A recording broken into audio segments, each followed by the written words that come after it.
आज जो हमारी HPSCB एम्प्लॉयज इंजीनियर पेंशन की बैठक थी और मैं कहना चाहूँगा जो इस बैठक में लगभग बिजली बोर्ड का जो परिवार है 50,000 के करीब जो परिवार है उसका नेतृत्व इस बैठक में आज आया है। आज से पहले आपने देखा होगा कि ज्वाइंट फ्रंट के नाम पे बिजली बोर्ड में बहुत सारे एक्शन हुए हैं और बहुत सारी डिमांडों को लेकर के आंदोलन में थे, लेकिन अभी हमें आज जो एक ज़रूरत पड़ी, आज हमें जो ज्वाइंट फ्रंट हमारा बिजली बोर्ड का था उसको और एक्सपेंड करने की जरूरत पड़ी। अब हमारे साथ इस लड़ाई में HPSCB जो पेंशनर्स हैं लगभग 29,000 है, हमारे पूरे हिमाचल प्रदेश में बिजली बोर्ड के पेंशनर्स हैं, वो भी इस लड़ाई में हमारे बीच में शामिल हुए हैं। और सबसे पहले तो मैं कहना चाहूँगा आज जो ऐसी इमरजेंट बैठक है जिसको हमने joint action committee HPSCB employees और इंजीनियर पेंशन का नाम दिया है, इसकी क्या जरूरत पड़ी।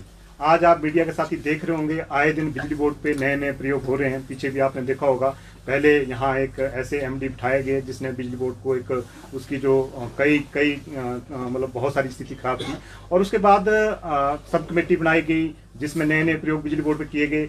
अब एक नए नए प्रयोग और बिजली बोर्ड में हो रहे हैं, उसके तहत क्या किया जा रहा है, रैशनलाइजेशन के नाम पे बिजली बोर्ड की पोस्ट कम की जा रही है। आज जो हम देख रहे हैं, आज जिस सेक्टर को जिस सेक्टर के हम यहाँ प्रतिनिधित्व है वो सेक्टर प्रदेश की जनता से जुड़ा है और लगभग 30 लाख जो प्रदेश के कंज्यूमर्स हैं उनको सेवा दे रहा है। और कहीं ना कहीं अगर इसकी स्थिति खराब होती है, कहीं ना कहीं जो हमारे प्रदेश के कंज्यूमर्स हैं उनको जो दी जा रही सर्विसेज वो डेफिनेटली प्रभावित होती है। आज हमारा कहना है जो रैशनलाइजेशन बिजली बोर्ड में की जा रही है, आज हम 43,000 से 13,000 बिजली बोर्ड में कर्मचारी रह गए हैं। आप 13,000 से भी आज कर्मचारी की संख्या बिजली बोर्ड में और नीचे लाना चाह रहे हैं। इस करके कर्मचारी पेंशनर सब में आक्रोश हैं और इस करके हम आज यहाँ इकट्ठे हुए हैं। रैशनलाइजेशन को लेकर के हमारा कहना है कि हम रैशनलाइजेशन के खिलाफ नहीं है, लेकिन आप कमरे में बैठ करके तय नहीं कर सकते कि किसी वर्क सेक्शन में कितना काम है कि 10 की जगह उसको 2 आदमी कर पाएंगे, नहीं कर पाएंगे। जो मैनेजमेंट आज यहाँ कर रही है इस करके हम उसके विरोध में हैं। और जो 700 पद इन्होंने चिन्हित किए हैं जिसको BOD ने जिसमें अप्रूवल दे दी है और माननीय मुख्यमंत्री ने भी जिस पे दस्तखत कर दिए हैं, हम उसका विरोध कर रहे हैं। हम बिजली बोर्ड की मैनेजमेंट का विरोध कर रहे हैं और माननीय मुख्यमंत्री के भी इस फैसले का विरोध कर रहे हैं। इसके साथ हम कहना चाहेंगे और माननीय मुख्यमंत्री महोदय से कहना चाहेंगे, आज बिजली बोर्ड के कर्मचारी को OPS नहीं दी गई और बिजली बोर्ड में कई तरह के नए नए प्रयोग किए जा रहे हैं, जिससे आज बिजली बोर्ड की स्थिति हम कह सकते हैं बिजली बोर्ड आज रिवर्स मोड में है।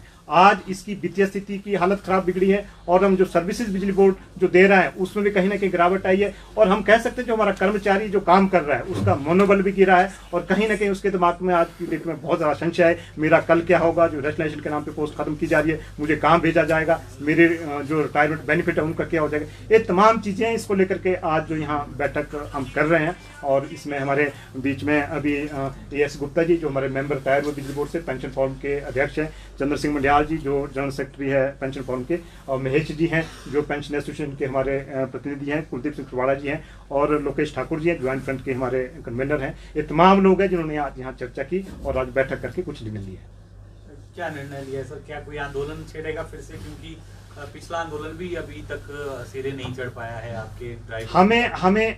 हमें जो आज मंथन में हमने यहाँ पाया, जो लोगों की चर्चा थी, हमें खास करके हमें ये कहना है, हमें लग रहा है कहीं ना कहीं प्रदेश सरकार बिजली बोर्ड के साथ छेड़छाड़ कर रही है, जो हमारा सीधा रोक है प्रदेश सरकार को रोक है। और नो डाउट हम मीडिया के माध्यम से कहना चाहेंगे, जिस प्रदेश सरकार को इस बिजली बोर्ड के कर्मचारी और पेंशनर ने सत्ता पे बिठाया है, आज जो प्रदेश का बिजली बोर्ड का कर्मचारी और पेंशनर उस सरकार के प्रति उसमें इतना आक्रोश है, जो चीजें आपके सामने हैं, जो आपको आंदोलन या गेट मीटिंग के माध्यम से सामने आ रहा है। और हमारा आरोप है, आज आप बिजली बोर्ड के कर्मचारियों को आपने OPS नहीं दिया, बिजली बोर्ड से आपने पहले परियोजनाएं छीन ली, फिर जब कर्मचारियों ने मांग की तो वापस किए, बिजली बोर्ड से आपने ओल्ड परियोजना छीन ली, जब कर्मचारियों ने उस पर मांग की तो वापस की, आपने जो कॉरिडोर की लाइन जो 360 करोड़ की बिजली बोर्ड बना रहा था उसको छीन लिया। आप कहीं ना कहीं मुझे लग रहा है जो सरकार की मंशा है बिजली बोर्ड को कहीं डैमेज जो आज हो रहा है। और आज जो संशय है, जो चर्चा में हमने पाया कि आप नई भर्ती नहीं कर रहे बिजली बोर्ड में, आज 2 साल से बिजली बोर्ड में 1030 टीममेट के पद की डिमांड की है, सर्विस कमेटी से अप्रूव्ड है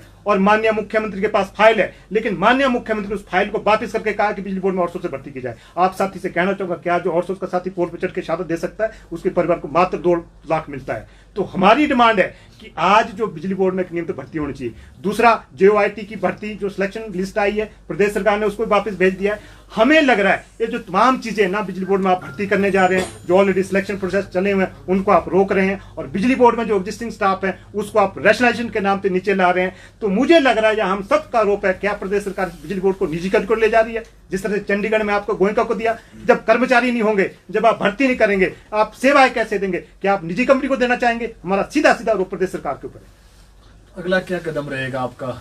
अभी हम सब लोग बैठे हैं और हम लोगों ने फैसला लिया है कि हाँ, इस ढांचे से जो हमारा बिजली कर्मचारी है, बिजली पेंशनर्स है, बिजली और सोर्स का कर्मचारी है, सबके परिवार से ढांचे से जुड़े हुए हैं। और 50,000 परिवार का ढांचा है जो बिजली बोर्ड जो 50,000 का परिवार इस ढांचे से जुड़ा हुआ है।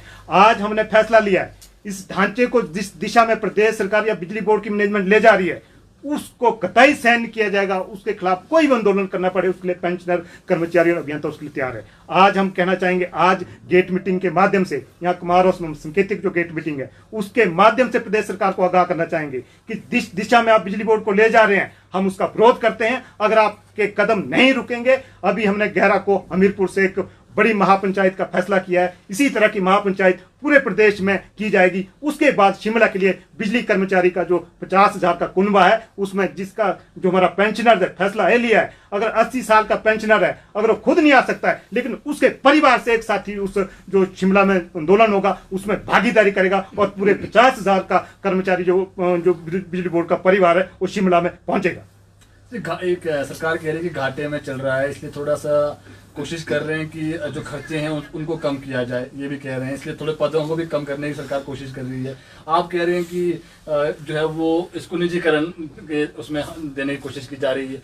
तो अब हम क्या समझें इसको, जो जिस प्रकार से सीएम साहब ये भी कह रहे हैं कि बिजली सब्सिडी है जो लोग हैं वो छोड़ दें, घाटे में क्यों है बिजली बोर्ड, थोड़ा ये बताएं। घाटे का मुझे नहीं लग रहा, जो सरकार में नैरेटिव सेट किया जा रहा है, सरकार में एक नैरेटिव सेट किया जा रहा है बिजली बोर्ड घाटे में। मैं आपको मीडिया के माध्यम से कहना चाहूंगा, जो 3 क्वार्टर है बिजली बोर्ड में, 3 क्वार्टर अभी तक के है, अभी तक के जो मार्च के बाद के 23 के जो 3 क्वार्टर है उसमें आपको बिजली बोर्ड 220 करोड़ के प्रॉफिट में। ये सरकार नैरेटिव सेट कर रही है, घाटा नहीं है, लिक्विडिटी क्रंच है। लिक्विडिटी क्रंच मींस हमारे पास वित्तीय तरलता की कमी है। वो किस करके है? वो सरकार की गलत नीतियों के कारण हुई। कैसे हुई? अभी आपने सब्सिडी 700 करोड़ की सब्सिडी बिजली बोर्ड को लेनी है सरकार से, सरकार ने नहीं दी है। इस करके हमारी वित्तीय, हमारा जो रिटायरी है उसके पेंशन के क्लेम नहीं मिल रहे हैं, हमारा जो कर्मचारी उसके मेडिकल बिल नहीं मिल रहे, और उधर से जो आपका आईपीएच पीडब्ल्यूडी का लगभग 178 करोड़ का जो आपके बिल उसकी दागी नहीं हुई है। किस करके वित्तीय संकट आया है? तो हम कहना चाहेंगे जो वित्तीय संकट है उसमें घाटा एक कारण नहीं है, जो प्रदेश सरकार की गलत नीति है जिस करके जो आज बिजली बोर्ड आज वित्तीय संकट में आया है, उस करके हमारा कर्मचारियों के क्लेम पेंडिंग है, हमारे पेंशनर उसके क्लेम पेंडिंग है।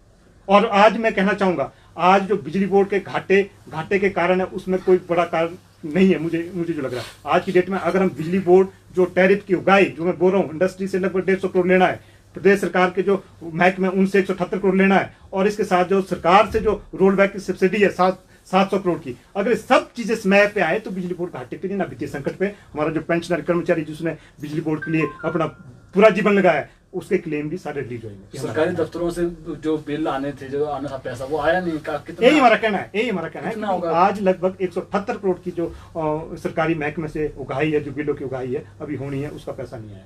ओपीएस भी नहीं मिली है आप लोगों को? ओपीएस पे हमारा सीधा रोका, हम सीधा कहना चाहेंगे, आज आप साथी सभी जानते हैं, मीडिया के साथी, जिस महकमे में कोई सीसीएस रूल या जिस महकमे में कोई रूल या जिस महकमे में कोई एक्ट लागू होता है, उस महकमे में उस एक्ट की जो अमेंडमेंट होती है वो भी लागू होती है, होनी चाहिए, लीगली होती है।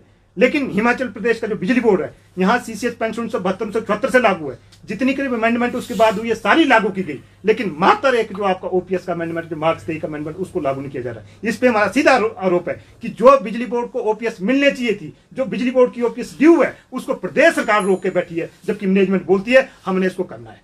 ये हमारा आरोप है, प्रदेश सरकार ने हमारी ओपीएस रोक के रखी है, ये हमारा आरोप है। तो बिजली पर अब जो है सेस भी लगाया जा रहा है, इसी महीने से सेस भी शुरू हो रहा है, लगातार जो है कोशिश की जा रही है जनता पर बोझ डाला जाए। आप कह रहे हैं कि घाटे में नहीं है, सरकार ने जो पैसा देना था वो नहीं दे रही, जो सब्सिडी आपको आती है। ये सेस लगाना कितना तर्कसंगत मानते हैं आम जनता? इस पे हम तो ये कहना चाहेंगे, जो पब्लिक सेक्टर पहले होते थे, जो बिजली बोर्ड जैसे बिजली बोर्ड पब्लिक सेक्टर है, पब्लिक सेक्टर जो पहले होते थे उनके पीछे उनका मुख्य उद्देश्य होता था प्रदेश की जनता को सेवा देना, बेहतर सेवा देना और एक रीजनेबल टैरिफ में सेवाएं देना। लेकिन आज जब आप इसको कमर्शियल एंगल से देखना शुरू करेंगे कि ये कितना कमा रहा है, तो अगर आप उस एंगल से देखें कहीं ना कहीं सेवाएं प्रभावित होती है। लेकिन हमारा ऑब्जेक्टिव, जो हमारा पब्लिक सेक्टर है, जो सर्विस सेक्टर बिजली बोर्ड है, हमारा ऑब्जेक्टिव ये है हम प्रदेश की जनता को सस्ती बिजली दे, और गुणवत्ता के साथ बिजली दे। जो बाकी चीजें हैं वो सरकार का नजरिया है, लेकिन हमारी प्राथमिकता जो डिस्कॉम है उसकी प्राथमिकता है प्रदेश की जनता को सस्ती और बेहतर सर्विसेज मिले। ये बिजली बोर्ड का एक मेन ऑब्जेक्टिव है।